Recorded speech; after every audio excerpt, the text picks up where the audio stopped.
সাগরের মধ্যে যত প্রাণী পাওয়া যায়, মাছ পাওয়া যায়, কাঁকড়া পাওয়া যায়, সব খাওয়াকে হালাল করে দিলেন কে? সাগরে যত ধরনের প্রাণী আছে, কাঁকড়া বলেন, তিমি বলেন, যা বলেন, সব হালাল, হাতে গোনা অল্প কয়েকটা ছাড়া। সুবহানাল্লাহ পড়েন। তার মানে যখনই আল্লাহ তাআলা হালালের ঘোষণা দেন, আল্লাহ তাআলা এটাকে ব্যাপকভাবে ঘোষণা দেন।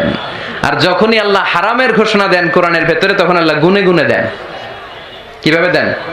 حرمت عليكم الميتة والدم ولحم الخنزير وما أهل لغير الله به والمنخنقة والموقوذة والمتردية والنطيحة গুনে গুনে দিয়েছেন। সুবহানাল্লাহ পড়েন। যখন আল্লাহ বললেন হালাল, তখন বললেন চার পাওয়ালা যত জন্তু আছে হালাল, অল্প কয়েকটা ছাড়া। যখন ঘোষণা দিলেন হালালের, আল্লাহ বললেন সাগরের ভেতরে যত প্রাণী পাওয়া যায় সব খাওয়া হালাল, অল্প কয়েকটা ছাড়া।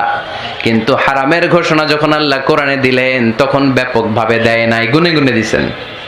রক্ত খাওয়া হারাম, মরা প্রাণী খাওয়া হারাম, শূকর খাওয়া হারাম, আল্লাহর নাম ছাড়া অন্য কোনো নামে বলি দেওয়া হয়েছে এরকম প্রাণী খাওয়া হারাম, সিংহের গুতা খেয়ে কোনো প্রাণী মারা গেছে ওইটা হারাম। এরকম গুনে গুনে অল্প কয়েকটা হারাম, বাকি সব কিছুকে আমাদের জন্য হালাল করে দিয়েছে কে? আবার যদি আল্লাহর জিজ্ঞেস করি আল্লাহ কাদেরকে বিয়ে করতে পারবো, আল্লাহ বলবে সবাইরে বিয়ে করবি।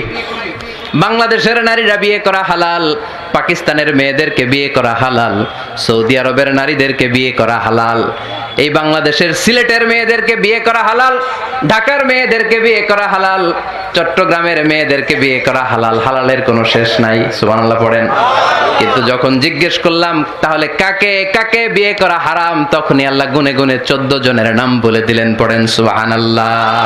হুররিমাত আলাইকুম উম্মাহাতুকুম ওয়া বানাতুকুম ওয়া আখাওয়াতুকুম ওয়া আম্মাতুকুম ওয়া খালাতুকুম ওয়া বানাতুল আখি ওয়া বানাতুল উখত। চিল্লায় পড়েন আল্লাহু আকবার। যখন হালাল, তখন ব্যাপকভাবে বললেন সব মেয়েদেরকে বিয়ে করতে পারো। মুসলিম যত নারী হয়, বাংলাদেশের হোক, পাকিস্তানের হোক, ইন্ডিয়ার হোক, গোটা বিশ্বের যে কোনো জায়গার মুসলিম নারী হলেই সেটা হালাল। কিন্তু হারাম কোনটা যখন জিজ্ঞেস করলাম, গুনে গুনে বললেন মাকে বিয়ে করা হারাম, নিজের কন্যাকে বিয়ে করা হারাম, বোনকে বিয়ে করা হারাম, ফুফিকে বিয়ে করা হারাম, খালাকে বিয়ে করা হারাম, ভাতিজিকে বিয়ে করা হারাম, নিজের ভাগ্নিকে বিয়ে করা হারাম। সুবহানাল্লাহ পড়বেন না? তাহলে সহজ না কঠিন? চিল্লায় বলেন। কি সহজ ইসলাম, কত সহজ। দাঁড়িয়ে নামাজ পড়া ফরজ, দাঁড়াতে পারতেছেন না, বসে পড়লেও কবুল করবে কে? অজু করে নামাজ পড়া কি? পানি নাই, তায়াম্মুম করে নামাজ পড়লে কবুল করবে কে? বিয়েতে মোহরানা দেওয়া কি? মোহরানা নাই। এক সাহাবী বললেন ইয়া রাসূলুল্লাহ বিয়ে করব, মোহরানা আছে? না। কি আছে? তো কিচ্ছু নাই। তো কিচ্ছু না থাকলে বিয়ে করবো কেমনে? মোহরানা দেওয়া লাগবে না? কোরআন পারো? পারি। কয়টা সূরা? এতটা সূরা। এক নারীকে জিজ্ঞেস করলেন কোরআন পারো? বলে না, পারি না। আল্লাহর হাবিব সাল্লাল্লাহু আলাইহি ওয়াসাল্লাম দুইজনকে বিয়ে পড়ায় দিলেন। আর নারীকে বললেন মা তুমি কোরআন পারো না, কিন্তু তোমার স্বামী কোরআন পারে, তোমার স্বামী টাকা দিয়ে পয়সা দিয়ে তোমাকে মোহরানা দিবে, সামর্থ্য তার নাই, সে প্রতিদিন তোমার একটু একটু করে কোরআন শিখায় দিবে, এটাই মা তোর বিয়ের মোহর। সহজ না কঠিন? আর কোনদিন ইসলামরে কঠিন বলবেন? কেউ কঠিন বললে ওটা শুনবেন? আওয়াজ করে বলতে হবে ইসলাম কি কঠিন না সহজ? মাশাআল্লাহ। দুইটা মূলনীতি বুঝে গেছেন না? পৃথিবীর সব হালাল যতক্ষণ না দলিল পাওয়া যায়। হালাল বলতে দলিল লাগে না, হারাম বলতে দলিল লাগে। 2 নাম্বার, হালাল আনলিমিটেড আর হারাম লিমিটেড। সহজ করে দিয়েছে। সুবহানাল্লাহ পড়েন। 3 নাম্বার, হালাল হারামের মূলনীতি হচ্ছে ইসলাম শুধু হারাম বলে দিয়ে বসে থাকে নাই। কোন বিষয়ে যদি ইসলাম হারাম ঘোষণা দেয়, ইসলাম একটা অল্টারনেটিভ আমাদেরকে সাজেস্ট করেছে। সুবহানাল্লাহ কোন? আমি বলে দিলাম এটা করা যাবে না, এটা করা যাবে না, এটা করা যাবে না, আমার কাজ শেষ, কি করা যাবে হুজুর এটা কোন? এরকম প্রশ্ন আছে না নাই? হারাম হারাম এই জিকির করে যে আপনি বসে রইলেন, হালাল কোনটা এটা বলে দিয়ে যান, চিল্লায় বলেন ঠিক কি না? ইসলাম শুধু হারাম বলেই বসে থাকে নাই। যত জায়গায় ইসলাম হারাম বলেছে, ইসলাম একটা অল্টারনেটিভ সাজেস্ট করেছে। Islam provides us the alternatives, always alternative দিয়েছে। ইসলাম দ্ব্যর্থহীন কণ্ঠে ঘোষণা দিয়ে আমাদেরকে জানিয়ে দিয়েছে সুদ খাওয়া হালাল না হারাম। আমরা বললাম আল্লাহ সুদ যদি হারাম হয় আমরা কেমন করে আমাদের জীবন চালাবো? আল্লাহ বললেন ওয়া আহাল্লাল্লাহুল বাই'a ওয়া হারামার রিবা। চিন্তা নাই, ভয় নাই, কেমন করে সমাজ চলবে জেনে রাখো। আমি আল্লাহ যখনই সুদকে হারাম করেছি তার বিপরীতে ব্যবসাকে আমি আল্লাহ তোমাদের জন্য হালাল করে দিয়েছি। অল্টারনেটিভ আছে না নাই? অল্টারনেটিভ মানে বোঝেন তো? বিকল্প। অল্টারনেটিভ মানে কি? বিকল্প। সুদ হারাম, সুদ হারাম বলে বসে থাকলে হয়তো ঝামেলা লাগতো না? সুদকে হারাম করে দিয়ে অল্টারনেটিভ আল্লাহ আমাদের জন্য ব্যবসাকে হালাল করে দিয়েছেন। পড়েন সুবহানাল্লাহ। ওয়ালা তাকরাবুজ জিনা, খবরদার বিবাহ বহির্ভূত গার্লফ্রেন্ড বয়ফ্রেন্ড বলেন, পরকীয়া বলেন, কোন ধরনের শারীরিক সম্পর্ক জায়েজ নাই, এটা হারাম। জিনার কাছেও যেও না। এখন আমরা বললাম আল্লাহ জিনার কাছেও যদি না যাই তাহলে যৌন চাহিদা মিটাবো কি করে? আল্লাহ বললেন জিনাকে হারাম করেছি, অল্টারনেটিভ বিয়ের জায়েজ করে দিয়েছি।